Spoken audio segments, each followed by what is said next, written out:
Echo Base Network. Thank you so much for being here with us tonight at Echo Base TV, where community happens.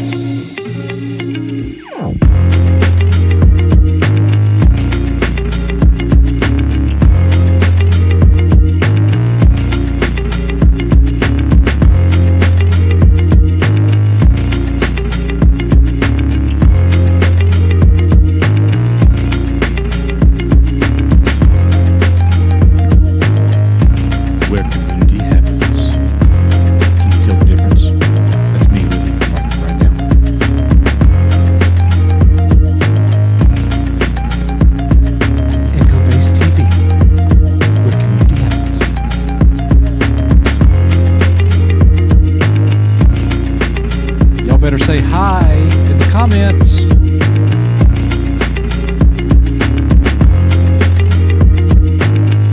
Say hello there. Where community happens. You shake your head at me back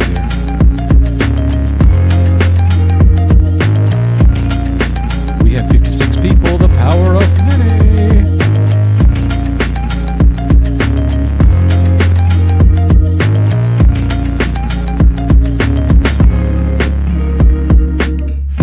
Bass. Here it comes.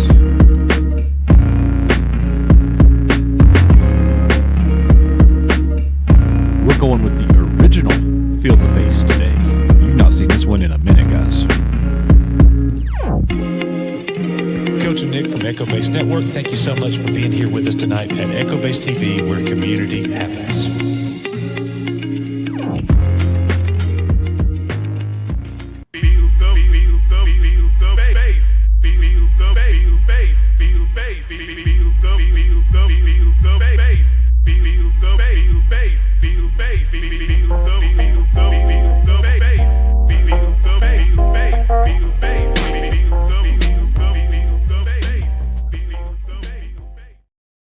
Can you name that band?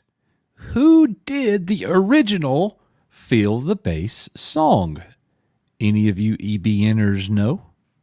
I do. I'm actually the one that put the song together with the video. You know, it was my decision. I didn't even ask Nick for permission. So what about that? Yeah, Feel the Bass. And I'm like, man, that just goes together perfectly. Ace of Base, says Ted. Wrong. Loser.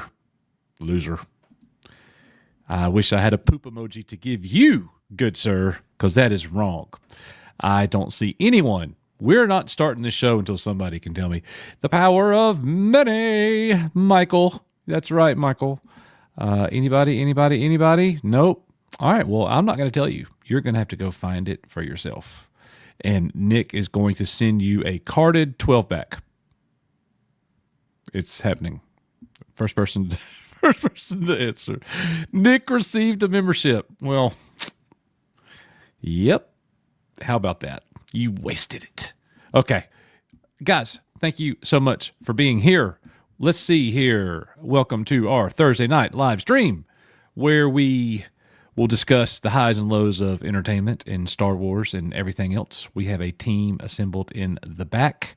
Want to say hello to Jedi Master Lawrence, Debbie Young in the house, Alan Copeland, Venger, Matt Shiny Risman, Darth Simpus, and he's got so many names I can't even remember them all. Marino's Goat, Legion of Maul. What's up, my brother? Ted's Nerd World, Ace of Base. Come on, Ted. Darth Maul's Lower Half. What's up, my brother? Gary North, Lombardi 1969. Phil McCracken, Uncle Phil McCracken. They still have Buster Bars, Phil. They do. Star Wars Mom, the lovely Star Wars Mom, is here with us. Rogue Sarge in the house. John Graber and Megan. Hey, Megan. Hey. Michael Schwartfeger. What is up, Michael? Good to see you, brother. Everscale is here, and Peak Obi-Wan. Let me see who didn't make the pre-show so I can say hello to them. Mary Lanning is here. Hey, Mary, good to see you. We also have with us Scott Westbrook is here. Felix Quiros in the house. Donovan Bradford is here. Rob Pearson, or otherwise known as, I know like the Greek mythology and all that, Hephaestus. It's a shame that I am a history teacher and I do not know the correct pronunciation, but hell, some people call me chef. Let's see here. I think that's everybody. All right, let's bring in. Are you ready back there? Hey, you, Graybeard, you ready? Okay. All right, here he comes.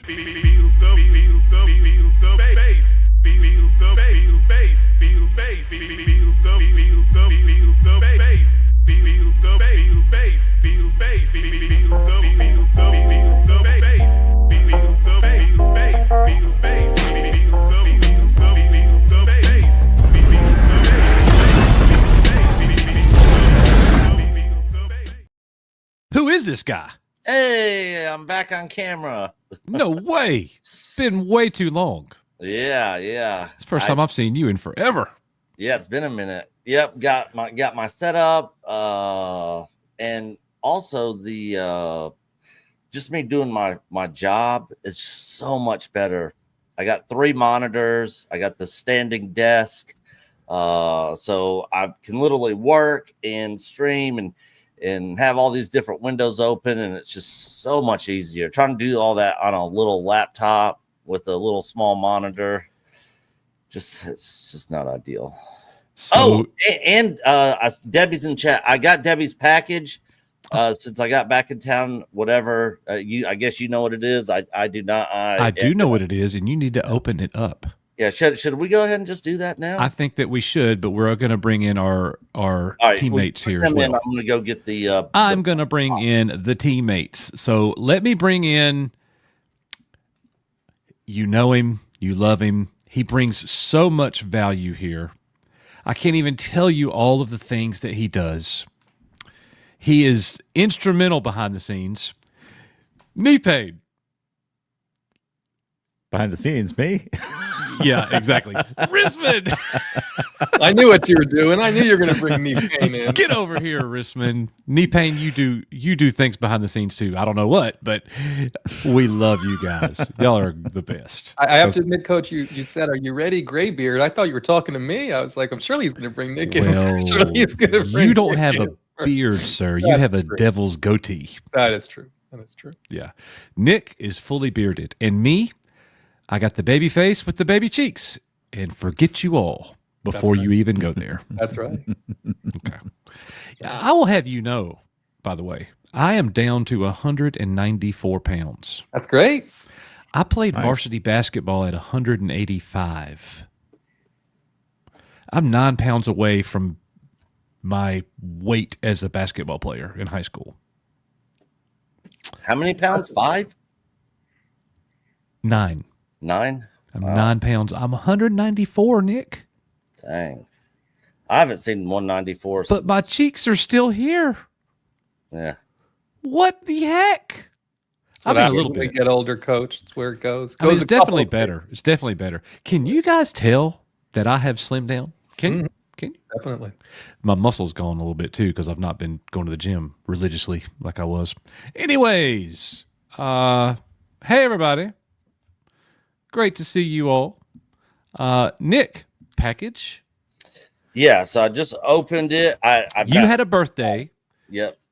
Debbie sent you a gift. She is still here. She also sent Risman a gift. Risman, would you like to tell Nick what you got before Nick reveals what he got? She sent me a transformer, and now for the life of me, I can't remember His which name one is it was. Thrust. Thrust. One of the Decepticons. One of the Decepticon jets, and it was awesome. And I have him set up next to my Megatron. Yes.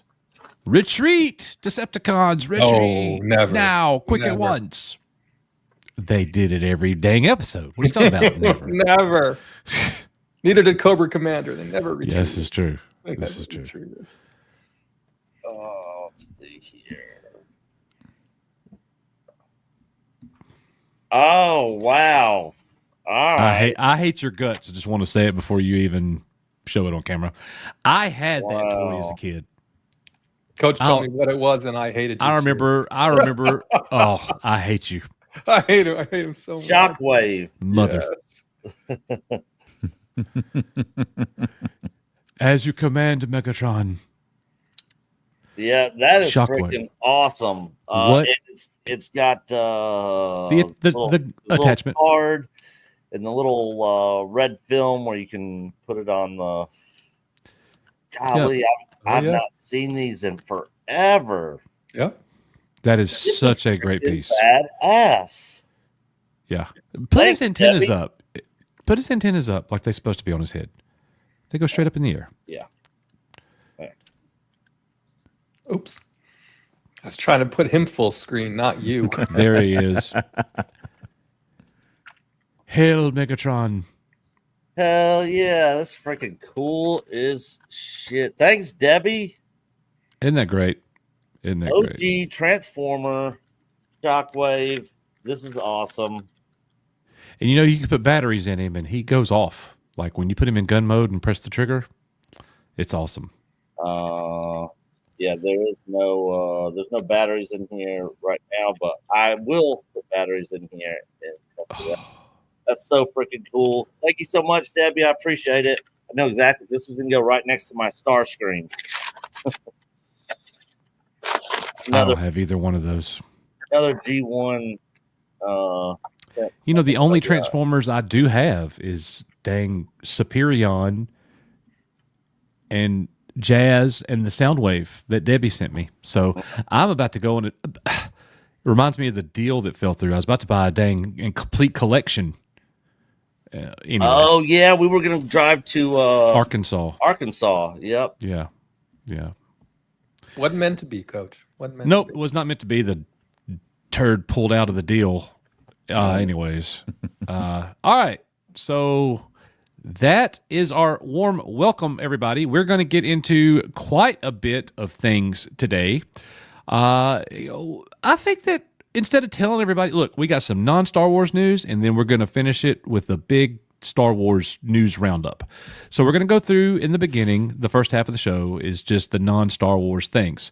So starting us off right here, let's go through our member chats and super chats. Scott Westbrook has gifted 5 Echo Base Network memberships. So thank you so much, Scott, for sending that in, and welcome aboard to all of our new members. And oh, by the way, if you didn't know, there are 4 ways to support us here on the channel. You can become a channel member. You can join us on Patreon. You can send in a super or member chat. And the most important thing, you can just be here. So thank you very much for that. And smash that like button. We appreciate your support. Thank you, Scott, for the 5 gifted Echo Base Network memberships. Holy moly, I just looked at this list. Yes. 10 Echo Base Network memberships. So Debbie has gifted 10, so that's 15 total. So once again, thank you. Welcome aboard to all of the new members. Please give Scott and Debbie a thank you if you received one of those. And holy moly, Jedi Master Lawrence gifted 10 Echo Base Network memberships. Hell. Thank you, Erica. So that is 25 new members here tonight. So thank you all. And wow, that is just amazing. We need to do a member stream sometime in the very near future, Nick. Just a member stream. I was literally just getting ready to say the same thing. Maybe great this minds. Sunday. Great minds. I got some company coming this weekend. I thought you were getting ready to say you were going to send me that shockwave. Are you sure? No. Okay. No. All right. Thank you so much, Erica. We love you. You are amazing. Debbie, we love you. You are amazing. Scott, we love you too, bro. You are awesome. And last but not least, Felix Quiros has gifted 5 Echo Base Network memberships. That is 30 new members tonight. Felix, you already know we love you. Thank you all. Welcome aboard to each and all of our newest members. Give those guys a big thank you. As we always say here, we are You Are Echo Base Network, and I think this is the best video we've ever showed on the channel.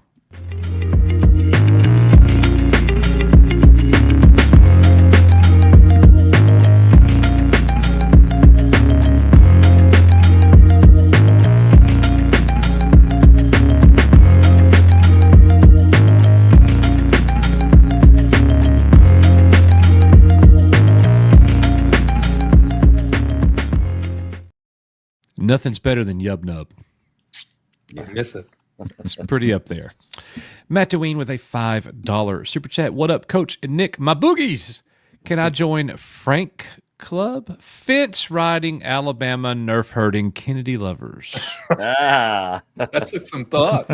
We need to screenshot that and make like a shirt or something. yeah. That's great.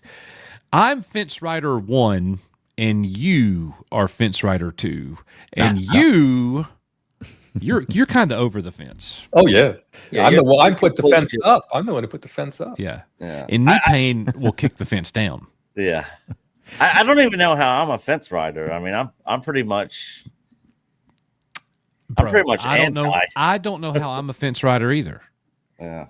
I mean, if you compare me to you, then obviously I'm more of a fence rider than you, but I'm not a dang fence rider. Yeah. I fence sitter, fence rider, no, fence rider. The heck have you been watching in your spare time? Okay. Stop it. You said you need to stop it.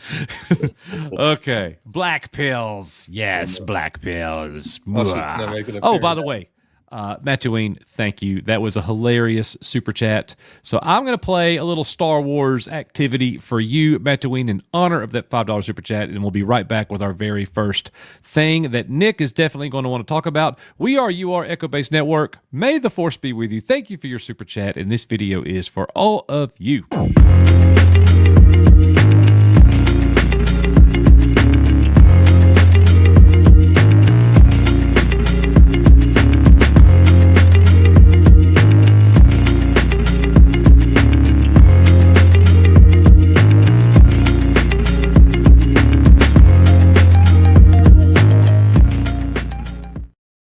Ladies and gentlemen, up first, Nick, I know you're going to have big opinions here.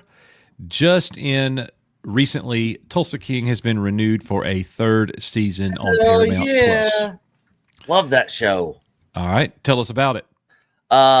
So Sylvester Stallone basically is playing a mob boss who's gets sent. He gets out of prison, and then he gets sent by the mob to Tulsa, Oklahoma, to kind of start his own little ring for the mob there.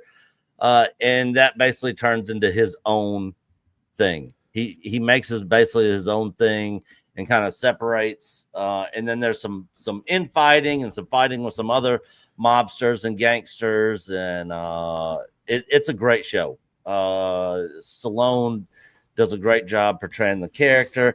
He's like he's like an anti-hero in the show.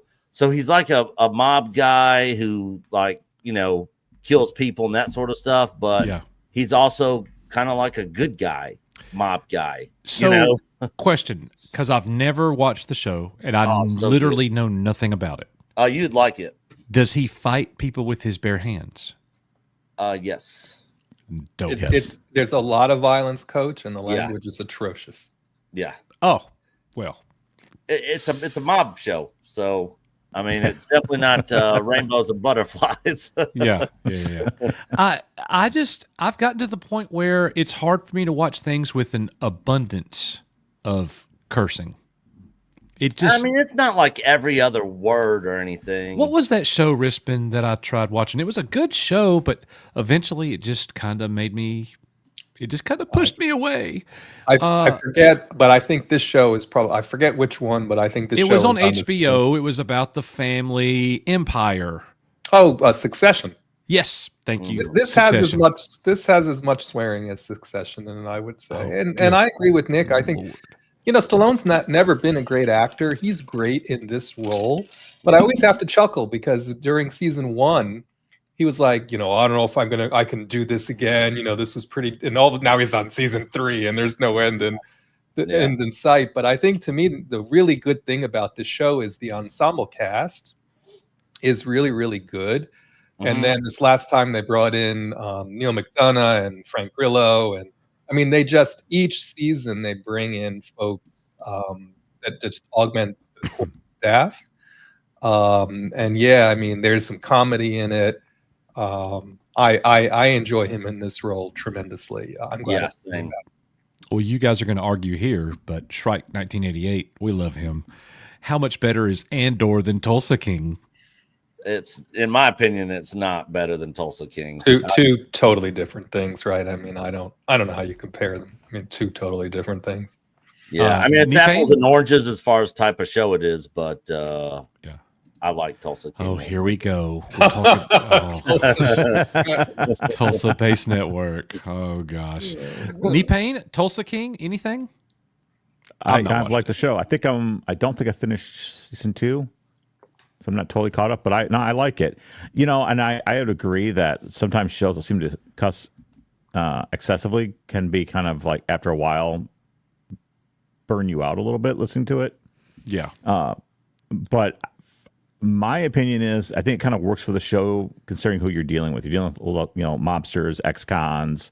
Yes. And I think it's, in that context, it actually does kind of work. And they still have an element of, even though there's violence, they offset with some comedy and humor, which is something for me. Like, I like the first few seasons of Sons of Anarchy, but at some point there stopped being little comedy. Like every episode, you're like, why would you guys be in this motorcycle club? There's nothing fun about it. You don't look like you're enjoying it. And because they lost, like, they got away from the writing, where there was like little pranks and just moments of humor. And Tulsa King is still hanging on to that. They keep hanging on to that. I think they're going to need to, because otherwise, if you're off in one direction, which is violence all the time, it just kind of burns you out. It's just too much action, and you need to offset it. You need to have some contrast. I got you. Okay. So, guys, we live in a world where, and Hollywood's been doing this, the entertainment industry has been doing this for forever, where they just continually bring things back. It's one of the constant conversations that we have here on our live streams. They're bringing things back. They're reviving old IPs. And more times than not, I would argue that the fans don't want it, because some things just need to stay gone. This one might be a little unique, because it's not like a studio is doing this. These are people who actually acted in the movies wanting to do this. They've been wanting to do it. They've been documenting their efforts to do this, and apparently it is happening. Does anybody besides Rissman have any idea what I'm talking about? No. Yes. I have a pretty good idea. Nick, I don't know what your response is going to be here. I really don't. Normally, I know exactly what you're thinking before you even speak. Yeah, true. I don't know what you're going to say here. Here you go, chat. Ladies and gentlemen, they are literally working on and getting it done. Young Guns Part 3, starring Emilio Estevez again. And now, Young Guns Part 2 came out in the early 90s. Around 91, I'm guessing. 92, maybe. 88 and 90. 88 was the 90. first one. Okay. And the second one came out in 1990. All right, 90. Emilio Estevez is not just reprising his role as William H. Bonney, Billy the Kid. He is directing the film. Yeah. Which Christian I think that's... Slater's coming back as... Christian Slater's Arkansas, coming back, and Dave so Rudabaugh. is the guy that... Lou Diamond Phillips that played Chavez. Yeah. Now, here's the thing. Christian Slater's character, Arkansas Dave Rudabaugh, died. So did Chavez in the movie. Well, they died off screen. So doesn't matter. So if they die off screen in the movies, they didn't really die. The spirit horse came to get Chavez. Yeah, no, I agree. But that's kind of the stance that they're taking. You didn't actually see them actually die. Like you saw Doc die actually. He always did. In the other ones. And I agree. The other ones died as well, even though you didn't see him actually die on screen. So yeah, I'll be curious to see how they kind of explain that away. I loved the first two films.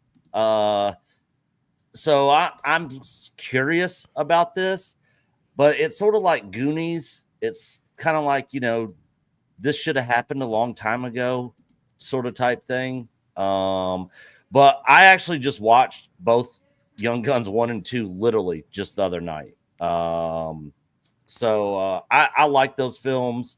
And I'm like, I like a lot of the history movies like that.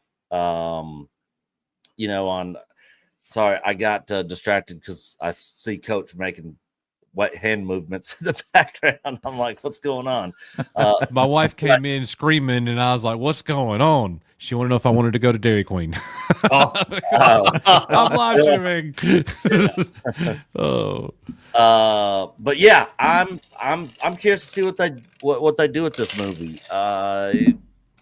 Maybe it's gonna be like him when he goes into like hiding, you know, and before Arkansas Dave got his head chopped off, you know, because they said he was beheaded as like a warning to all the other cowboys coming. He was beheaded, like that's what history tells. That's the real history. Yeah. He was beheaded. Yeah. He was, you know, and here's the thing too.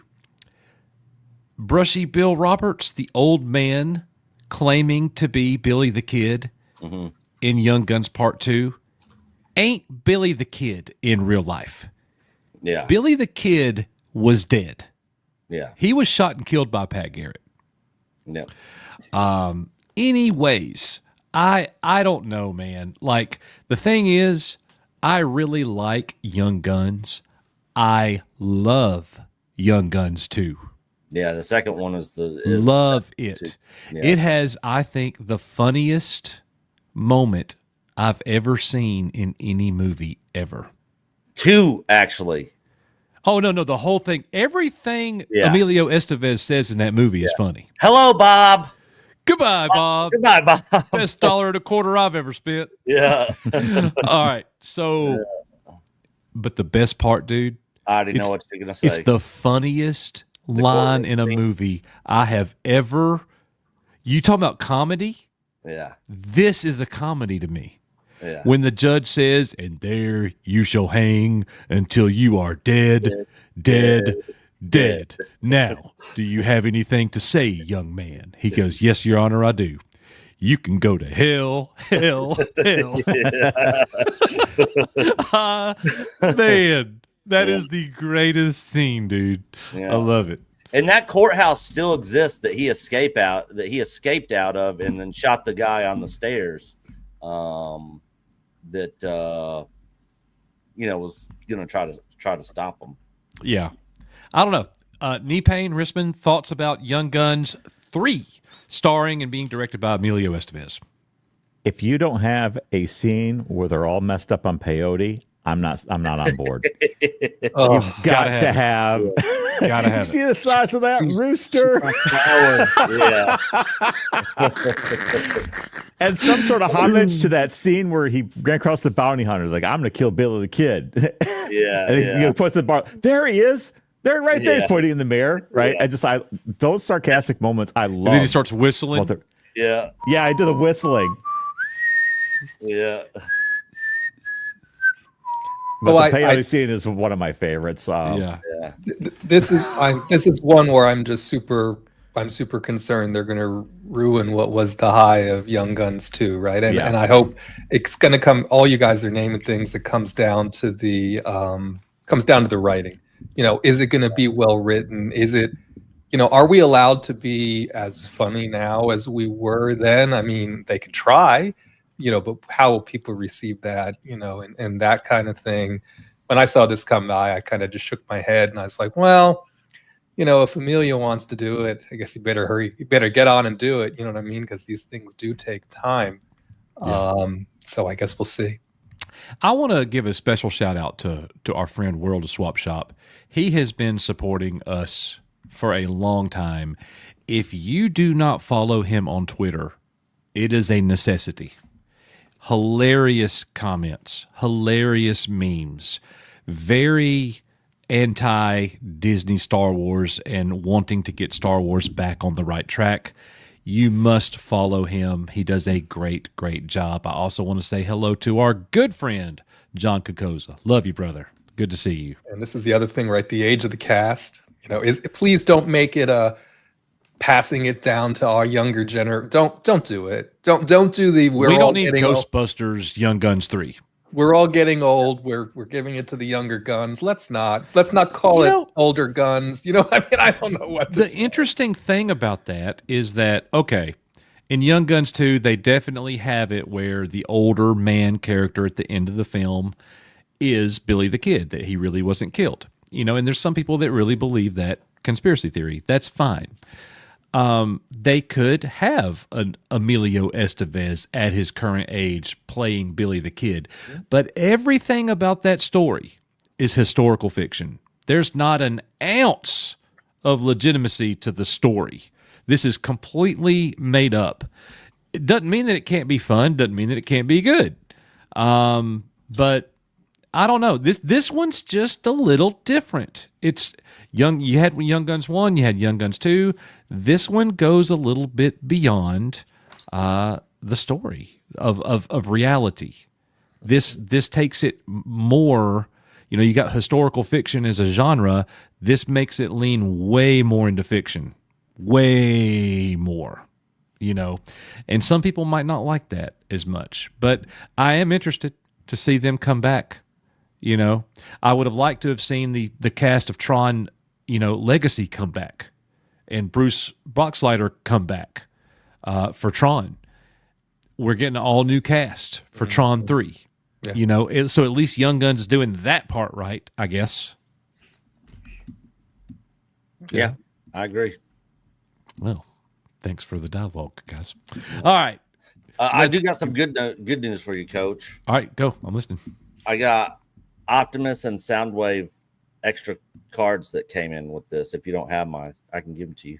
Oh, that's cool. Because you got a Soundwave, and I'm sure you have a Optimus Prime, I'm sure. Oh no, I do not. And I was actually watching, dude. Oh my gosh! So for those of you who do not know, at least once every 2 weeks, I sit down at some point and go through different auction sites and look for toys. That's what he was going to say. I'm watching, Nick, on an auction site, an unopened, new in box 1984 Optimus Prime. Wow. Oh, nice. Guess how much the bid is up to right now? And I will say it's not astronomical. $350. Boys? I was going to say $750. Well, I would have said higher, but he said not astronomical. Yeah, I didn't want you to, $550 right now. Okay. It will probably finish north of 1,000. That's what I figured. But man, what a piece to be able to have in your collection. An unopened original, the Transformer. Yeah. The one. Yeah. I can't even tell you guys how many times I've had him. If I ever get him again, and I will, do not let me sell him. Famous last words, right? Yeah. This is a terrible pattern that I'm in. Yeah. See all that stuff in this case behind there, guys? One day it will all be sold. It will not. Some of it won't be. Some of it's more sentimental the value. gifts that I've been given definitely won't be. Yeah. Some of the things that I've bought myself. So truth be told, some of the things in my cases are duplicates. And if I have two and can sell one of them and go get something else that I don't have, that makes sense to me. You know what I mean? Yeah. Like that plastic. I still cake want to Jawa. know, Nick, how hard would it be to sneak into Coach's house and just put an acolyte character back in his case? Think you would notice? I could probably sneak one in there. I'm glad you said that. That reminds me. That reminds me. Risman, if you will take us through the next article, I'll go ahead and pull it up for you. Nick, you're going to love this. Did you know that some dude named, oh my gosh, what was his name again? Ronald D. Moore. Ron Moore. He's a legend. We got to have some legend content. We got to have some legend content in this. But this is causing a little bit of controversy. So he is the showrunner for a God of War series that's been greenlit for 2 seasons on Amazon. So already it's got a strike against it, I suppose, for being on Amazon. Yeah. But I don't know if you saw this. It's been making the rounds. He was asked about, has he ever played the games? And basically this article says, I can't even figure out. He can't even figure out how to work a controller. He's never played the games. He's not a gamer, and yet they've put him in charge of this franchise. Now, of course, the hope is he'll watch someone else play the game, or he'll do something to get himself, up to speed on the lore here and what he's making. But how does this make you feel? Right? It is Ronald D. Moore, the same one with Battlestar, and the one I've been prattling on about. It's him. What do you think? Care and feeding, he'll provide it? Do you think this is a big red flag for the series? What do you think, Nick? I mean, Ronald D. Moore is definitely a great screenwriter and television producer, but he has got to know, or at least have somebody that he's working with that knows this IP. Because unless you played the games, you don't know the IP. And I've played all of them. Yeah, every single one of them. The only one I've not, even the PSP ones, the only one I've not beaten yet is the last one that just came out. The second part, the part 2 of him being in like the Viking world and all that sort of stuff. I've watched someone play it, yeah. Yeah, so that's the only one that I've not beaten. I'm probably maybe halfway through the game. But Final Fantasy VII Rebirth came out, and that pretty much took up all my time. But I am going to beat it. I love this game series. It's one of my favorite. This, Uncharted, Final Fantasy VII, Metal Gear Solid are some of my favorite gaming IPs, outside of course, a lot of the Star Wars games from the 90s. But yeah, it's definitely concerning, especially since he basically came out and said that he's given up on playing the games. So maybe he should watch, like there's actually YouTube videos, movies on the full game where you can where they basically condense it and show you the whole entire story and kind of skip a lot of the gameplay. You just get the story. If he just would spend time watching those, it wouldn't be as fun as actually playing the game, because playing the games are awesome and fun. But if he at least watched those, then I'd probably be a little bit more, on a positive side of this show. But yeah, it definitely is concerning for sure. Yeah, I mean, I think the main thing we would love for him to do is get grounded in the lore, get grounded in what the atmosphere is supposed to be like, the tone, and how all of that needs to behave. Personally, I'd rather him invest his time in doing that than actually playing the game. So on your point, whether it's the cinematic cutscenes or it's just somebody who knows, or spending time with the game designers or whatever. Because remember, he's the showrunner here. I mean, he's going to be in control of the whole thing. Yeah. And I think it was Mark's 47 or someone, I think it was Mark's 47 in the chat, always brings up Nicholas Meyer is a great example of someone who never knew a thing about Star Trek. And he ended up producing the greatest Star Trek movie of all time, right? He was responsible for Star Trek 2 because he took the time to understand how all of it works together, and he was able to attach it to a motif that he enjoyed. So what do you think, Nee Payne? Any thoughts here on Ron Moore and God of War and this phenomenon? I like the idea of him because I like his work. And yeah, I'm not really worried if he's into playing the game. I don't think he has to be a gamer or a good gamer, but you can know the story, as you said. And I'm sure if he's working with the developers, I imagine they can have access to the content to be able to like cut in like all the cinematic content and create like shorts to kind of tell the story, help him along. Like he has access.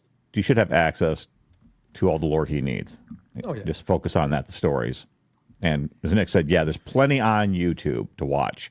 Hell, Yeah. I think I have some God of War gameplay on YouTube and cutscenes. So You don't even need the gameplay. You can just watch all the cutscenes, yeah, Well, that's what we were talking about. and he'd be That's- done in a day, and he Yeah. would know the flavor and everything he needs, and then go.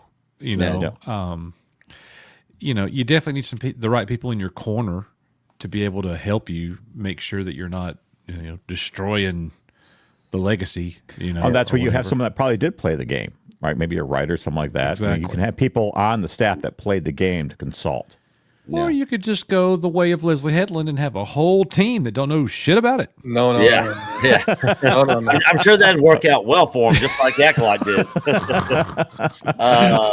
But yeah, the other thing is they have got to get the casting for Kratos right. If they don't get the casting for that character right, it doesn't matter how good the writing is. The whole thing will be destroyed. Kevin Hart. no. Kevin Hart. Yeah. Oh, God. So I jumped off camera real quick because one of y'all said something that made me think about it. I mean exactly what I'm about to say. There is no joke here. I have lost, thrown away, or misplaced my Ray action figure. Okay. You had one? Exactly. Oh, I did. Remember the stop motion videos that I made? oh yeah, that's right. Ray involved, Yeah, It was Yeah. all about Ray.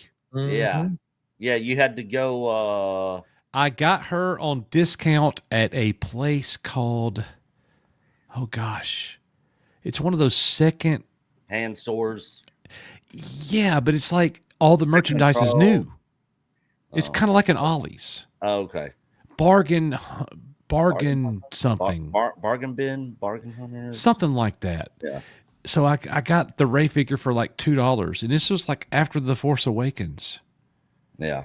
and I was like, yeah, okay, yeah. And then I opened it up, and I used to have some sequel trilogy stuff in here, and then The Last Jedi came out, and now there's none.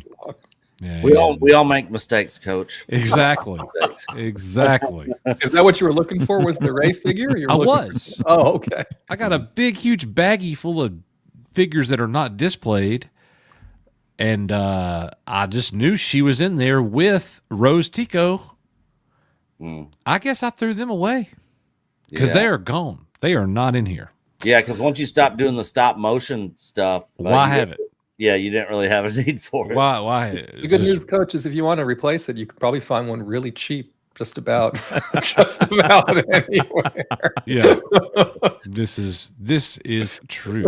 Somebody's totally gonna clip that and be like, "Coach is a Ray lover. Look, he had Well, Ray see, action so figures." Junkman was giving me a hard time the other day, and I was like, believe it or not, Junkman, I have a Ray figure. And he said, send me a picture. I don't believe you. And I said, okay, all right, big man. I'll show you. I won't, because he's right. I don't. Yeah. I have proof that I had one. But anyways, all right. Next up on the list, new Starship Troopers movie in the works from District 9 filmmaker Neil Blomkamp. Now, this is not a sequel. This has nothing to do with the 1990 whatever movie, 98, 99, somewhere in there, 97. This is supposedly based 100% on the 1959 original novelization of the story. So, do you guys have hopes that the new Starship Troopers movie could be what sci-fi fans are looking for? I mean, the book's popular, and I like Neil Blomkamp. His Alien take on doing an Alien 4, basically, or Alien 5. Where Sigourney Weaver's still alive and all that. I liked his ideas there. And I was really hoping that Alien movie was going to get made, and it never did. They ended up going and doing the whole Prometheus route, which sucked. Yeah, I think it's gonna. I don't know how well it's gonna do, but I think this is a positive news for the movie, for a reboot. His involvement and then basing it on the original book I think it's good. So I don't know. We'll see. I mean, the movie could completely suck, but it's at least off to a good start. All right, you have to give your opinion about this, and then Nick, you have to tell me: are you Team Dizzy or Team Carmen in the 1997 Starship Troopers? Team Carmen. Okay. I mean, Dizzy. I mean, she had the hot scene in the movie, but yeah, Carmen for sure. Okay. Rissman? Carmen. No. Your thoughts on the thing first. Like, I think Neil's the guy. If you're gonna go here, I would trust him to do it. This is in his wheelhouse. I think he'll treat it with the right kind of reverence. Now, again, I didn't notice which studio is producing it and what kind of oversight he's going to have. You know, these days it tends to go off the rails, I think, when the creatives aren't allowed to be creative in the way they want to be. So that when I saw this story again, I guess I've gotten a little jaded now when I've saw several of these stories about these old. There was even what was it? The Power Rangers. They're doing another Power Ranger something too. That was another story that I didn't put Nick in. loved Power Rangers. But I mean, we're going back now to a lot of this '90s playbook because again, sadly, '90s isn't that recent anymore. But you know what I mean? We're just going back to the same old well, bringing some of these things back up. I think in a hopes to now appeal to some folks who are obviously older than they were back then and like these franchises. Yeah. And you get a little squeamish, right? You get a little squeamish around, are we at the right stage now where these things can go forward and not repeat some of the things we've hated about some of the other ones? Or are we just on the same train with the different franchise? But I'll be right back. I do like I like Neil and his work, so I'm cautiously optimistic for this one. So, and you're saying Team Carmen? Carmen. Okay. All right. Nipe? I'm looking forward to it. I mean, really, he can't do worse than what was done with all the sequels. They did all the straight to DVD disasters that just did not do any credit. Yeah. For the last film. And I'm optimistic, and I'm glad he's not trying to like reboot it, like redo the original. Right? He's going to go back and do something different, and I appreciate that. And for me, it will always be Team Dizzy. Carmen went to OCS, snobby pilot. Dizzy went to infantry. That's my kind of girl. She was like a 1990s version of Vasquez from Aliens. I love her. Complete badass. The poll is up. The poll is up.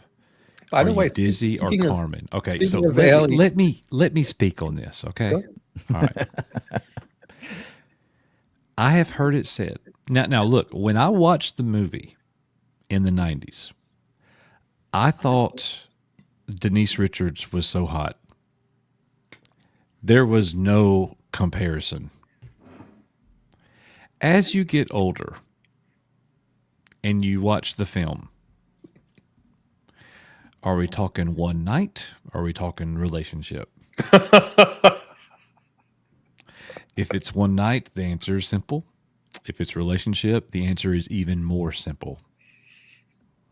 It's Carmen one night, and it's Dizzy lifetime.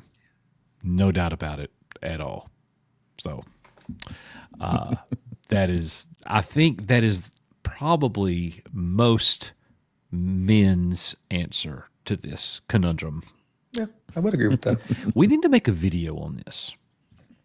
This could be great EBN content.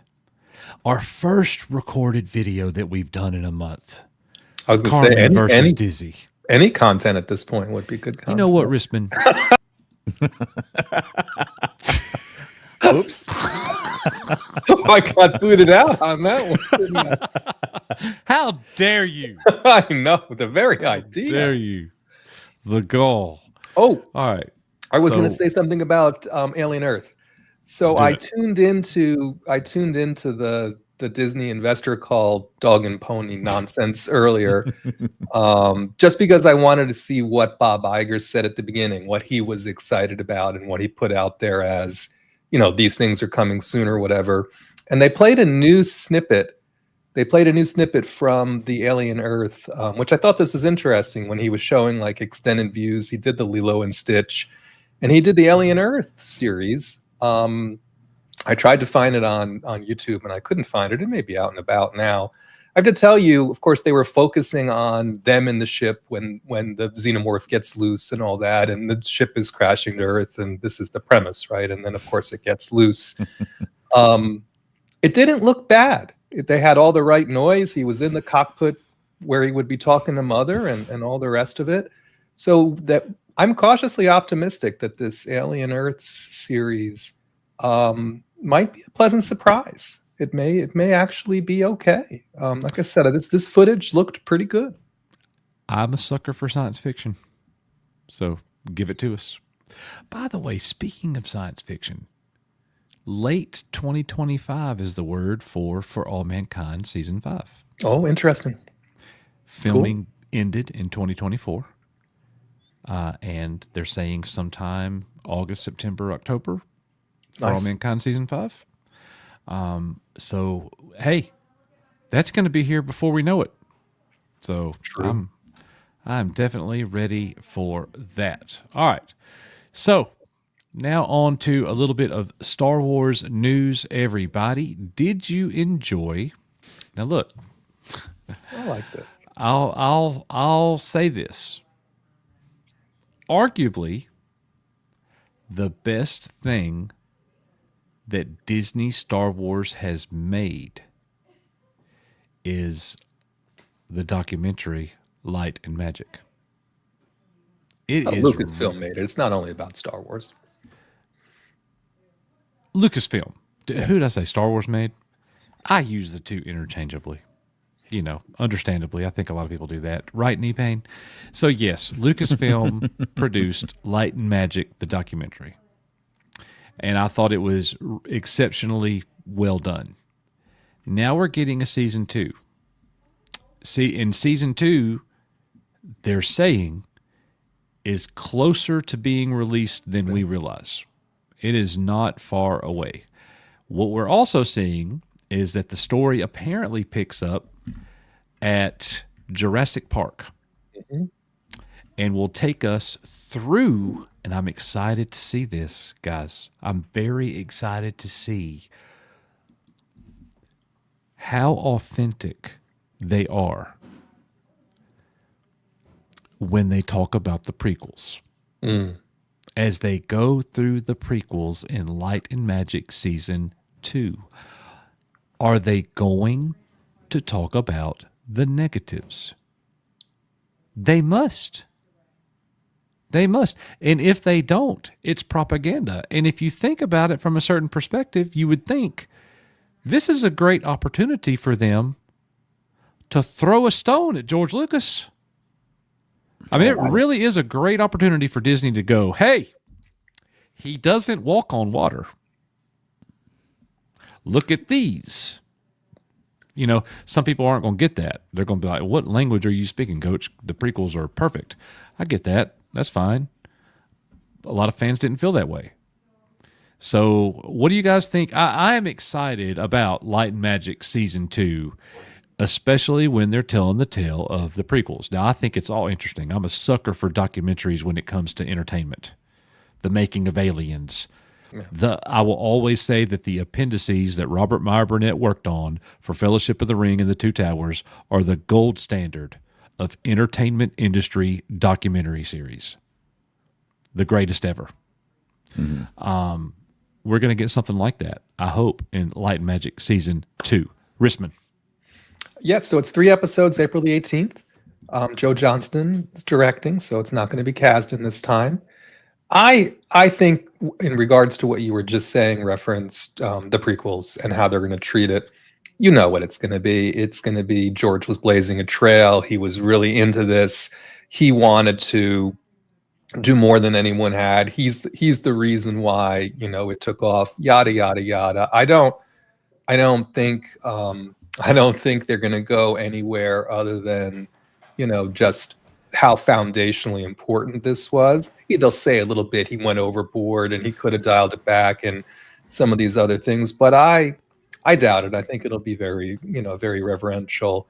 And I'm very excited. It's coming out right around Celebration, so I'm sure they did that purposefully. They're trying to hype up things they can show there, and just tout things that they think will be more ubiquitously enjoyed, which this I think falls into that category. Risman, there's that one clip that we've seen a million times on YouTube, and people have talked about it for years and years.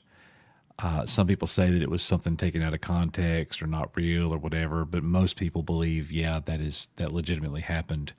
Where Knee-Pain knows more about this than we do, but they watched like some type of rough cut of the Phantom Menace, and the production team is in there. What's his face? The producer, McCollum. Rick McCollum, is in there, sitting right by Lucas. Concerned look on his face, and you see and hear Lucas say in the clip, "I think I might have made a mistake."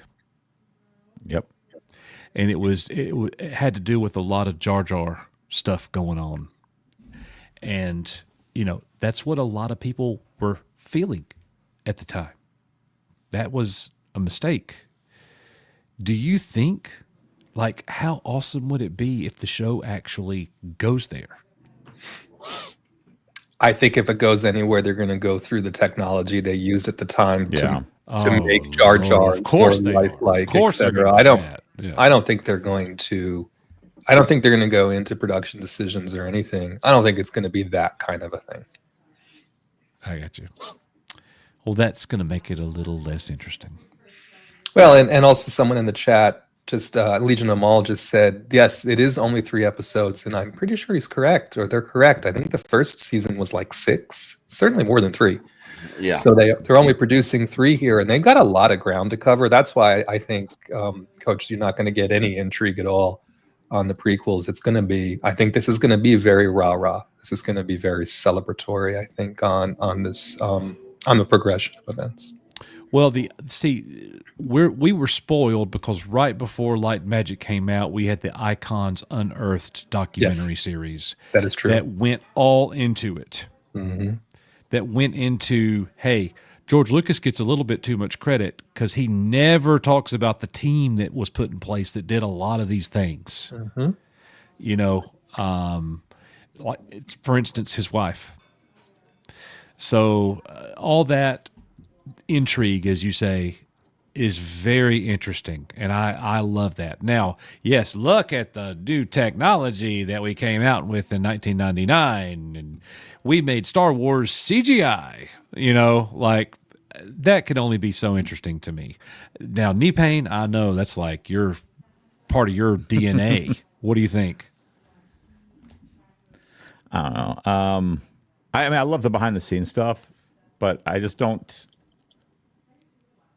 I don't think they're going to get to the good stuff, and the good stuff I think isn't always like, oh, George Pioneer. Like I think seeing the what I like about the behind the scenes that we talked about, where George looked frustrated, was seeing that the journey isn't always a straight line.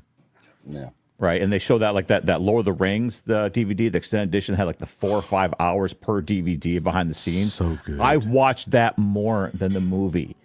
Me too. Because it showed what the process really was like. And I think Robert Meyer Burnett helped make those. Yeah. So good.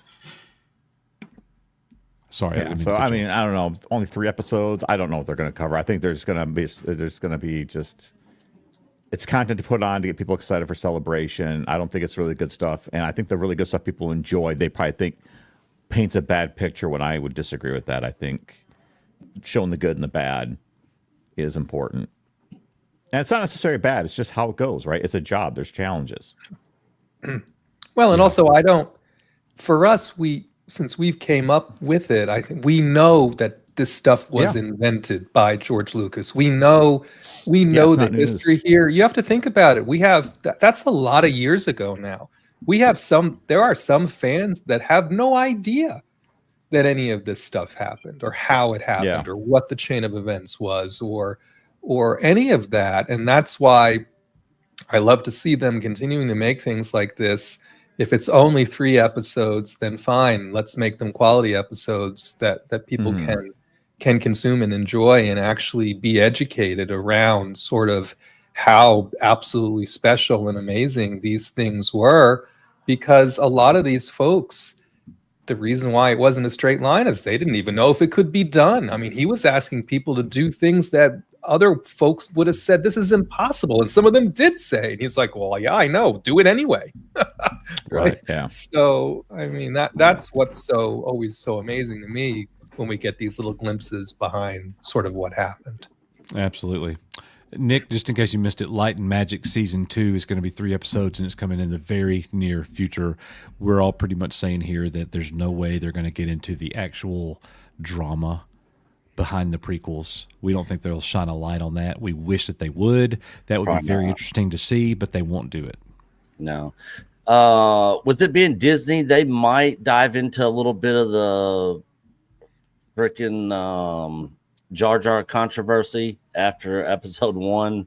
And you can tell that because people crapped on that character so much, they really pulled him back as being involved in the next 2 films after that, because he was hardly in. I mean, his total screen time in episodes 2 and 3, I think, were probably less than 2 minutes. So I got to tell you guys, as hard of a line as I take on the prequels, because I remember how I felt when I first watched them, Nick. My girls are excited about seeing Revenge of the Sith. My youngest daughter started asking me Star Wars questions the other day. When did Luke find out that Darth Vader was his father? How does the Emperor die? When did Yoda die? Did Yoda fight anybody? Dude. Did she not see the movies? She hadn't seen them in years. Ah. So I took her through highlights of all of the first 6 episodes. And bro, my wife and daughters were laughing at me on the couch as I cried and sobbed like a little bitch. About what? About all the scenes. Oh. When Anakin turns, when he pulls out the lightsaber against the younglings, I had tears streaming down my face. And as hard of a line as I take against the prequels, I love them. And I distance myself from them from so long, but when I go in there and I watch them with my family, it's like, oh my gosh, I do. I don't love them like I love the OT. I don't love anything like I love the OT. Yeah. But golly, when Vader is looking back and forth between Luke and the Emperor, I can't even breathe. I can't even swallow. Yeah. Somehow Palpatine returned. Somehow Palpatine returned. You know what, Rissman? You know what, Rissman? Did you tell your wife and We've daughter decoded that? the intel from the First Order spy, and it confirms the worst. Somehow Palpatine returned.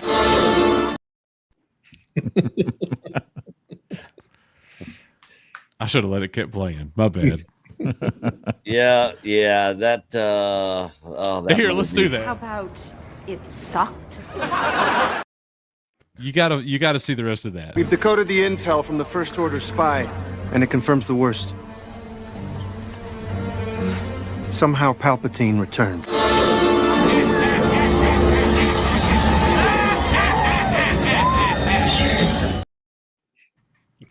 That's Let the hate flow through you.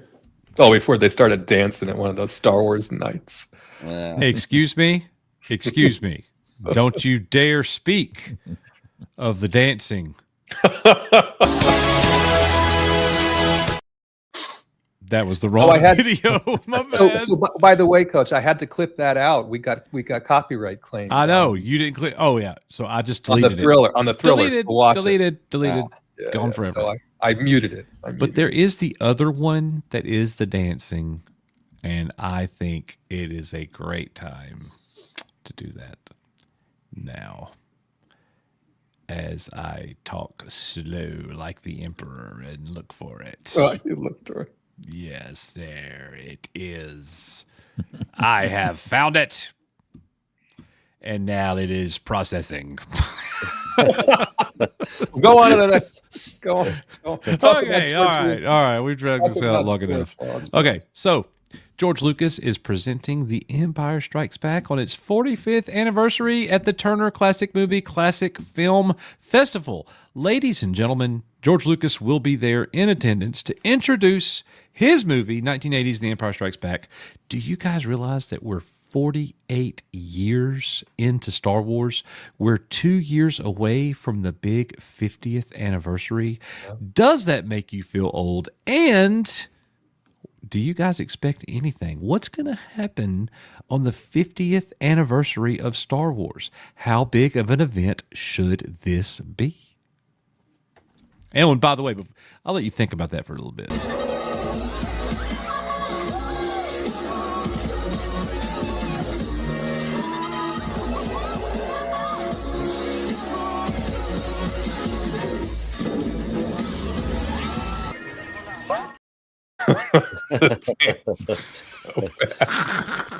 Hello, Padme. Short round's the best part. By the way, I keep getting sidetracked.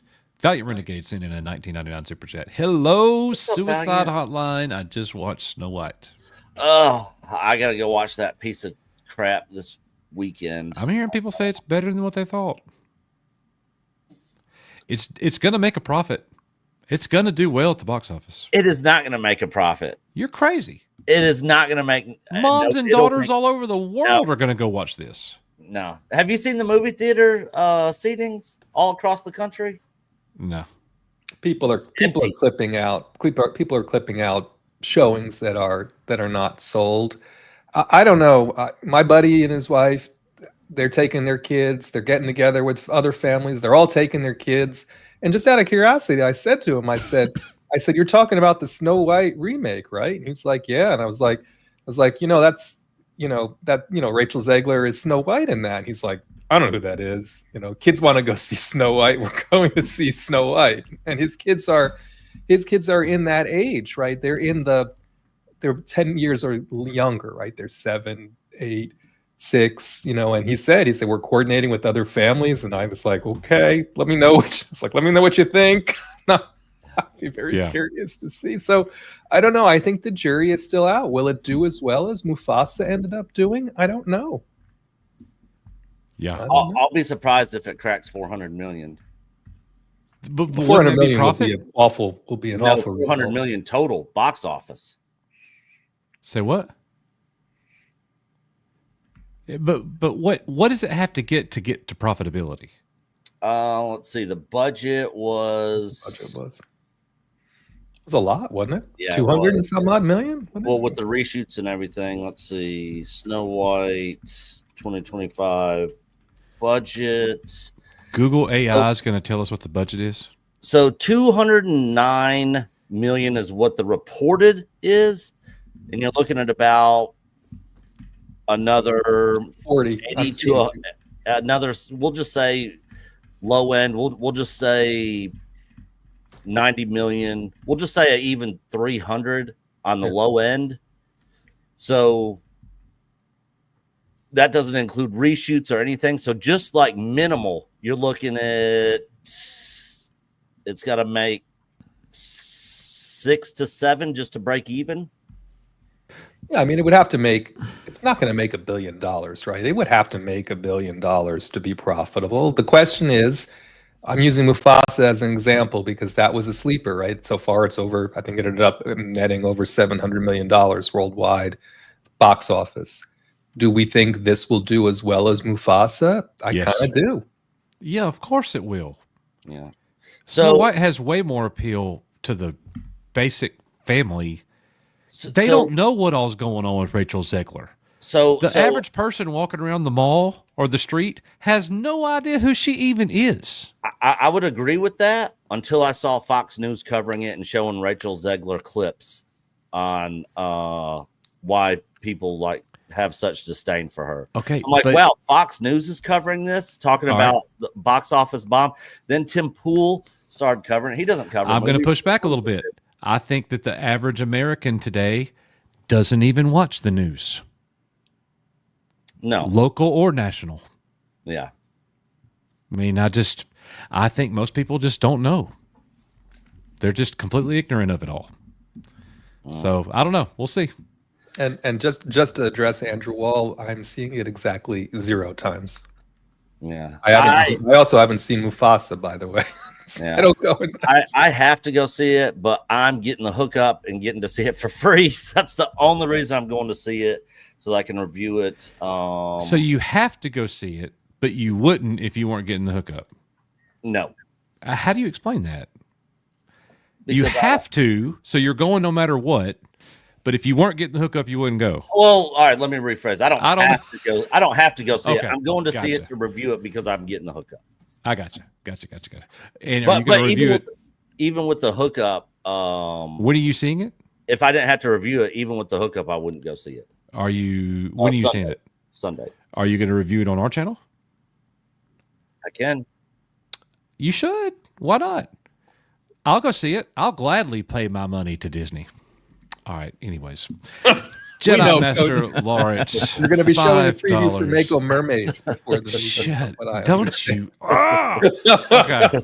Yeah, we want your next review of Mako Mermaids. Coach. We need a Mako Mermaids commercial or something. Like, ooh, Yeah, you got to make a whatever that would look like. We have to have a watch party.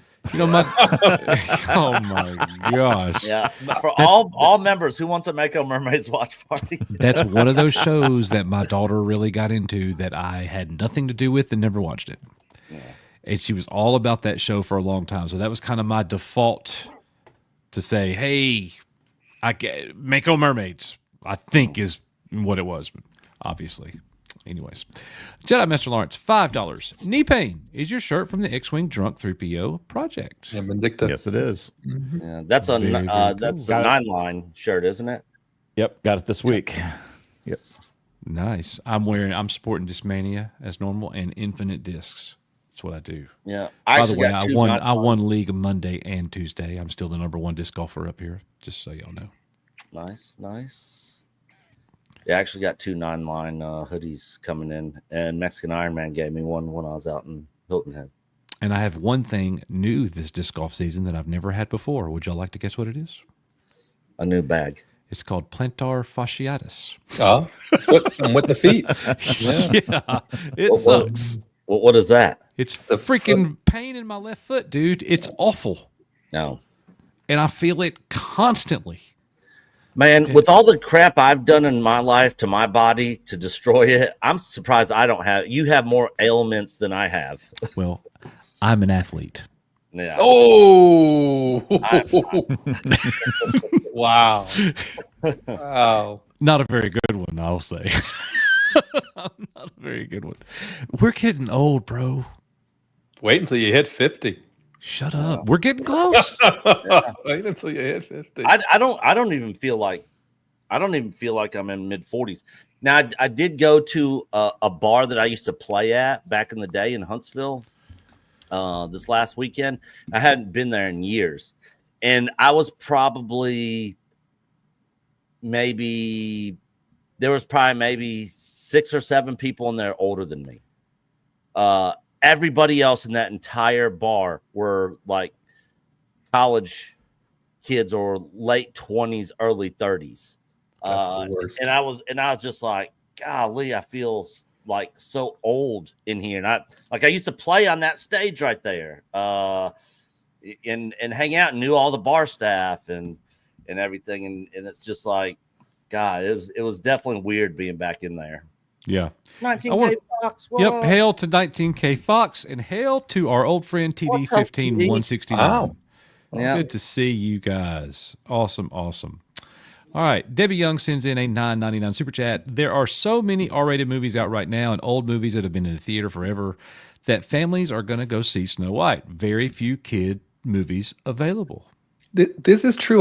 My mom's coming to visit here soon, and I want to always go to a movie. Every movie playing except for Snow White and The Last Supper. By the way, The Last Supper is also rated PG-13. But every movie except for those 2 movies Wow. right now in the theater is R-rated. and they're hard R rated. They're horror. You know, they're not. They're definitely not family oriented movies. That's weird. It's just a weird. It's a weird amount of showings, and there's a lot of things showing. There just all are. Right. Darth Maul's lower half sends in €5. My brother says, today I watched Stoneburn, all thanks to the power of Medi. What is Stoneburn? Remember when she lit the stones on fire? Yeah, She burned the place down in the the whole afterlife. place burned down the stuff. Oh, I got all you. the stone and rock. Stones were all burning. Yes. Like they were like drywall. Oh my goodness. All right, let me find it.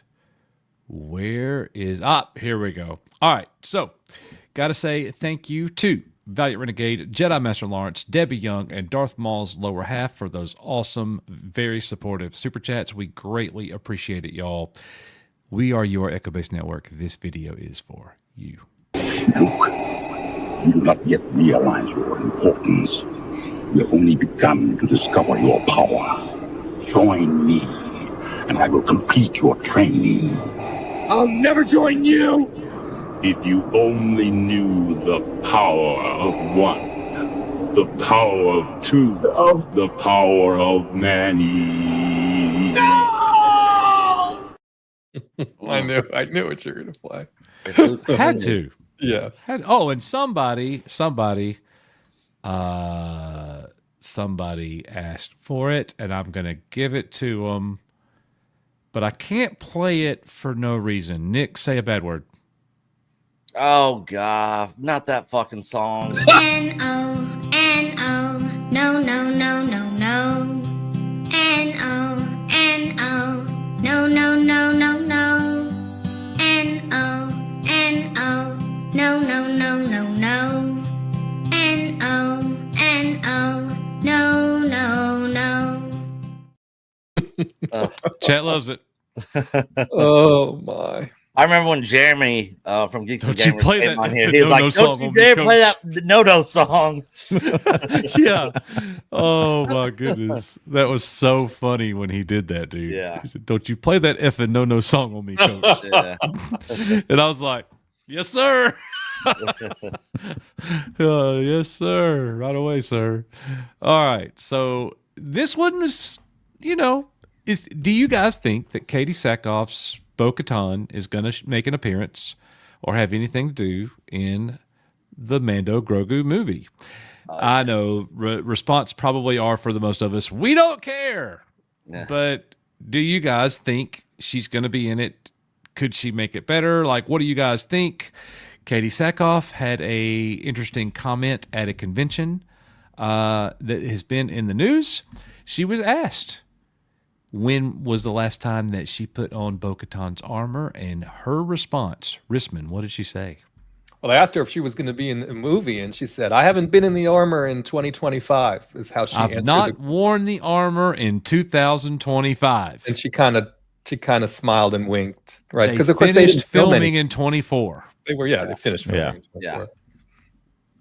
So of course she will be in the film. Yeah. I think it's almost a guarantee, right? Yeah, I agree. She should be. They should just give her a movie. I mean, she just had a whole season And about just- her. I mean, we could literally just have a show where she walks around and the camera's behind her. Yeah. It works. Yeah. Well, we know she won't be carrying the Darksaber anymore because after all that hoopla getting it, Gideon crushed it with his mech fingers in 5 seconds. So unless she's rebuilt the Darksaber, there won't be any Darksaber around. Yeah. What's the plot of the movie? Who I have knows? no idea. Mando and Grogu, the search for the plot. There's a plot. It's the search for the We don't know. bounty hunter martial artist Jabba Yeah. Hutt? Yeah. It's Rada. It's Rada the Hutt. Rada. So, Yeah. son, my bad. Oh, it's just weird, man. He's a buff gladiator with the lightsaber. Yeah, gladiator. I said bounty hunter. I meant gladiator. That's it. Even weirder. Yeah. I don't know. I don't know at all. Doesn't matter. You know what? Speaking of, we started out the show talking about Tulsa King, Young Guns 3, God of War, all this stuff. I just got to mention again, when we stop the stream tonight. I know what you're going to watch because I want to watch it too. You do, because I cannot wait. There aren't a lot of shows anymore that I'm like, man, I can't wait for the episode to come out. I am so ready to watch the latest episode of The Pit. Mm-hmm. I've not started that show yet. Bro. Neither have I. Nick, you don't know of me ever watching no hospital show. Oh, it's a hospital show? Yeah. Like They're in Grey's the ER. Anatomy? Awesome. No, it's like ER. It's Oh. an unofficial. It's Noah Wiley in his own ER show.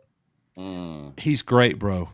Is Noah Wiley's acting in this series is as good as anybody's ever. Like it is S tier. It's all the way to the top. I don't know how it could be better. His character is awesome. All the characters are awesome. The characters you're supposed to hate, you freaking hate. Yeah. Like, it's good. And every episode, it leaves you on a cliffhanger, and you're like, Every darn episode. yeah. It's a And this is the cliffhanger. one we've been waiting on. Like, Yeah. finally, we know why these people have been in the show for 9 hours now. Oh, they're on. This is the 12th hour in the shift. Exactly. Yeah. Oh, wow. All right. I might have to check it out. The only show I've been watching here recently. EBN is officially old boomer status. You got to check We out are this talking ER about a Doctor show. We are talking about a hospital show. Oh, Planted fixation. John, you didn't have to do us like that. It's better than talking about Disney Star Wars. So, Oh, we got one more story you'll like. yeah. But Echo Base Network, we love the ER shows. yeah, come on down here and watch the ER show, guys. This We channel, talk like this. Jim S., this channel is done. This channel is done. Yeah, Oh, I will love be it. watching Matt Cave Gaming after this. Oh, Final my Fantasy VII remake. Oh my God. Yeah, that's immediately. I following swear, this I just stream. poof, I'm gone. Coach, if you actually played the game, you would love it. Man, F that game. Ain't nobody trying to play that game. If I was going to play that, you better invent a time machine and take me back to 97. I am not trying to play no Final Fantasy VII right now. Give me Path of Exile 2. Bro, it's so good. I've not played it. I just don't have time. Like, golly. Over this spring break, I will be playing for sure. But we're going on a trip. We're going to be out of town for a few days. Like, it's not like I'm just going to be sitting here at the house with nothing to do. By the way, I mowed the grass yesterday. Wow. Well, today's the first day of spring. Yeah. I just had the yard people come and spray the Oh, yard. I'm loving it. I came back from my long vacation, and like the weed people are like, "Oh yeah, all this stuff will be gone in like a couple days." I was like, "All right, well I'm leaving, so it'll all be gone when I come back." Like my whole yard's been taken over. I called them, cussing them out, and it's like, "I need somebody out here tomorrow." You cussed them out? Well, not literally, but I was like, "Look, you guys has been telling me for months this was going to get cleared up. My yard looks like shit, and somebody better get out here tomorrow." You know, Darcipio, I will tell you, I am nowhere near the gamer I used to be. My skill has definitely diminished. That's why he can't play Final Fantasy VII. Man, I He ain't has worried no about that gaming game. skills. So you're not wrong. I used to be a pretty good gamer. Any game I'm going to be good at. That is not the case anymore. No. I don't game that much, and I don't haven't either. in years. Yeah, I don't either. I am thinking about going back. Like, I really want to get that TIE Fighter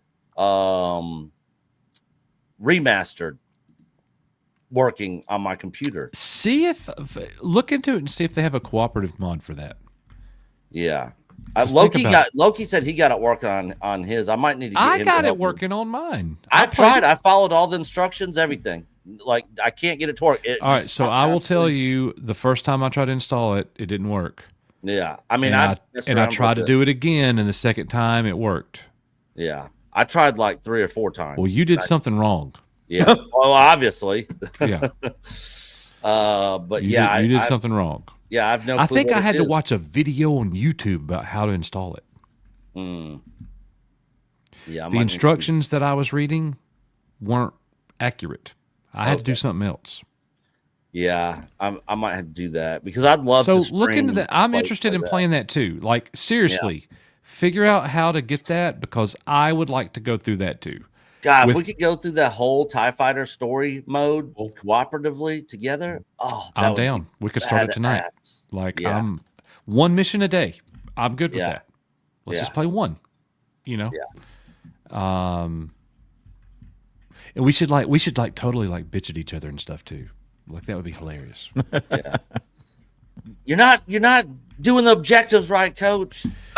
Look, when Nick used to play those games, I would literally just sit by the keyboard and I was his co-pilot, and he would tell me what button to press. Yeah. Give me 2/3 thrust speed. Yeah. /. Yeah. Like, shields to back. Yeah. Whatever button that was. Yeah. Like, Balance my shields. Hit S 3 times. Yeah. But it was fun. I felt like I was playing the game with you, you know? Yeah. Anyways, I was so bored one time. I'll never forget when you got the original Resident Evil, the original. Yeah, the director's cut. And you sat down and put it in your PlayStation, and I literally sat there and watched you play that game from beginning to end. Yeah. That's the hell's wrong with me. Yeah.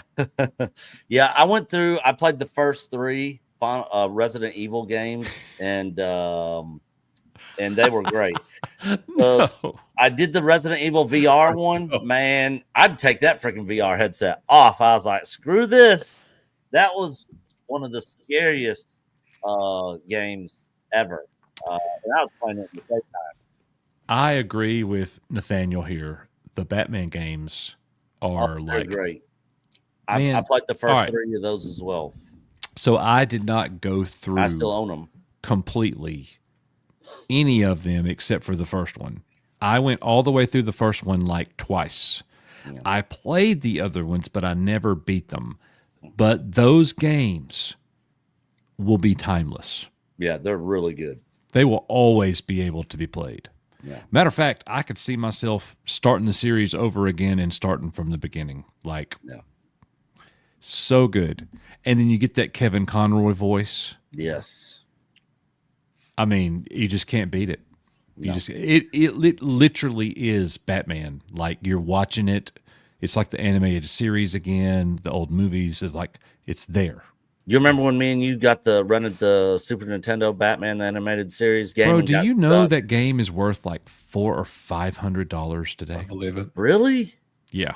We got stuck on that Riddler board. Oh, yeah. And we guessed the riddle right because it was in the show, the human brain or whatever, and it wouldn't accept it. And we're like, why can we not? And we're like, I still don't know. Somebody probably figured out why. That was 1994. We're still taking a nail.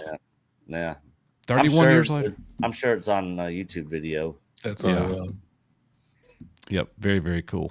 All right. So, I just saw Wingman, and it made me think Wing Commander, another iconic. Oh yeah, that's game. good. That was a good PC game. That came out at the same time as the X-Wing and TIE Fighter games. So good.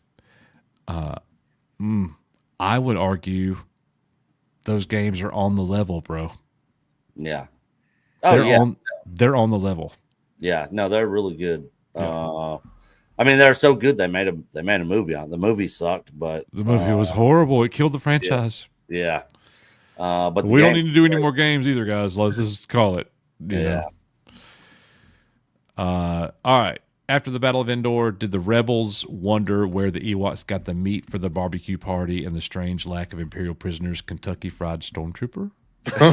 Yeah. I'm sure the rebels probably had their own food, and they left the stormtroopers and all the Imperials to the Ewoks to eat. All right. Store food. So, Venger, you know what your super chat or your member chat makes me think of? Guys, I read this the other day. I don't think I screenshot it. I hope I did. I should have. Let's see how smart I was. And the answer is no. Hold up. Here we go. I did. I'm a freaking genius. All right. Special edition Return of the Jedi. You ready? Mm-hmm. Final scene. Luke sees the 3 ghosts. Right. Ready? Mm-hmm. Luke had literally never seen his dad's face until just a few hours before that moment. So the ghost that appears is a young dude who looks nothing like his dad. Makes 0 sense. And I thought, dang.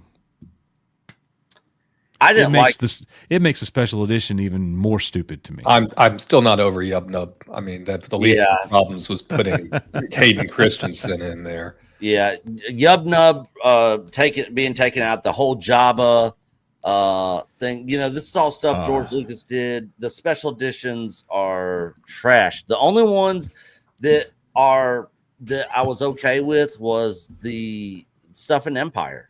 The Cloud City stuff. Yeah. Empire didn't do anything where I was like, this is dumb. This should have never been added. It's the only special edition one that I'll watch. I won't watch it.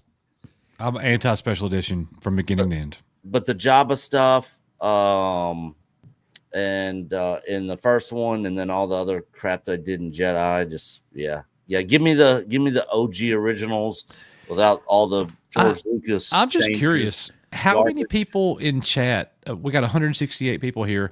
How many of you prefer the special edition over the originals? We're not going to make fun of you. We promise.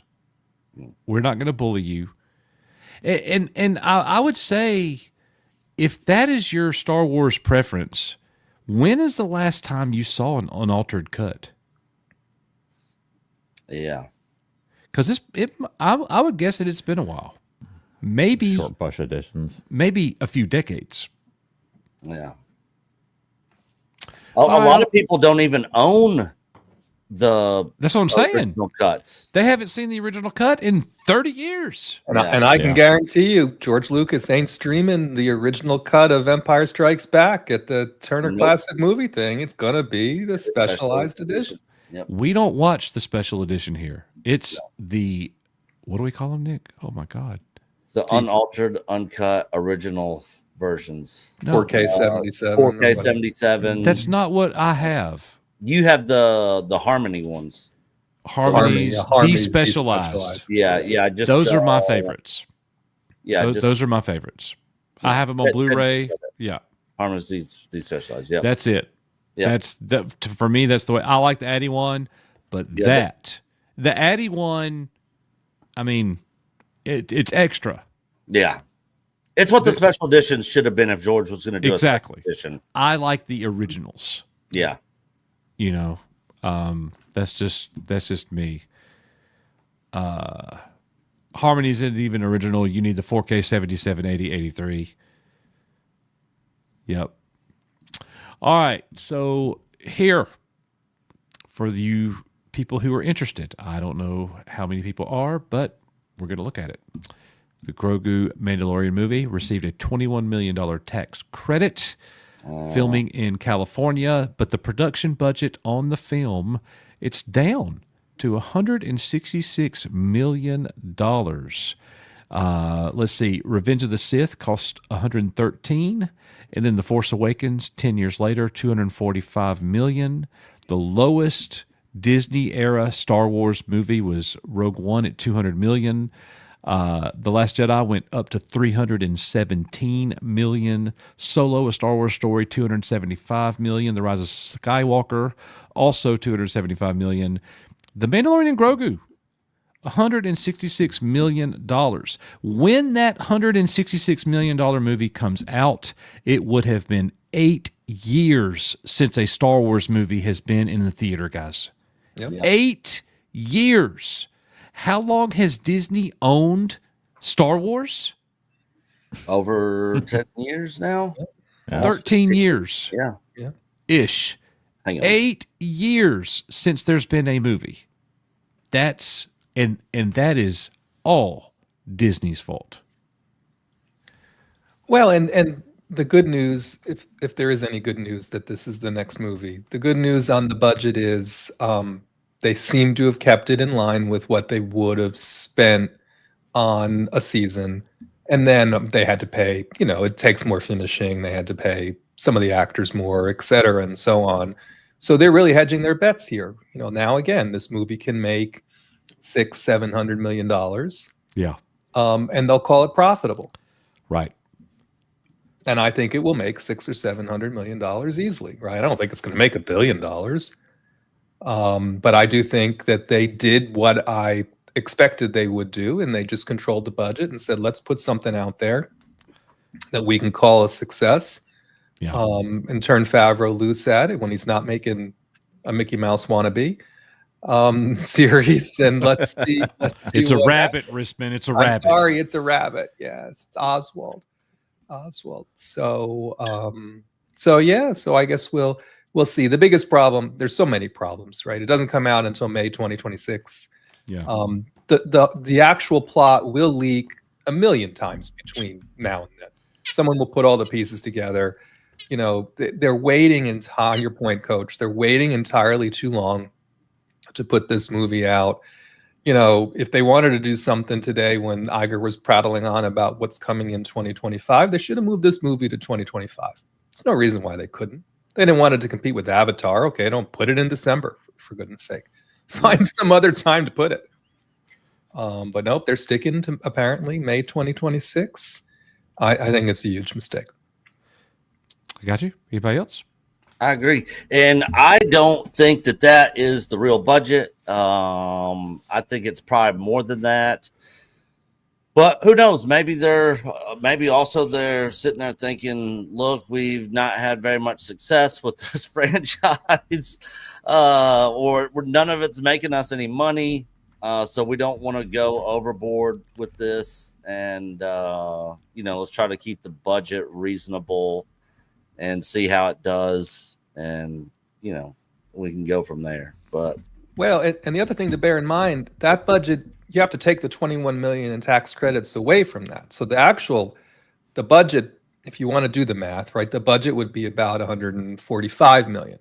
So that was the point of the story, is the budget was 160, they got 21 million in tax credits. So it's even then, again, the Disney math, you call it a Disney dollar on your point, Nick, what the budget is and what the production costs actually end up being are not the same thing. That's why I see people talking about how much, Rise of Palpatine cost and all these things. Remember, they're talking budget. They're not talking about what the ultimate production costs were. Yeah, what they spent. Because then it goes over budget. This is purely a budget analysis. And all these dollars were adjusted for inflation, by the way, because that was another question. They did inflation adjustment. And that doesn't include marketing, which is normally about half of the budget. Correct. That's why I say, even if they end up getting it up to 200 million or whatever, again, it makes $600 or $700 million. KK can have her success on a movie. I'm with you. D-Pain, thoughts? No, I have no thoughts on this. It's like I've just tapped out. Honestly, I totally understand. So you're not going to go watch Mandalorian Grogu, D-Pain?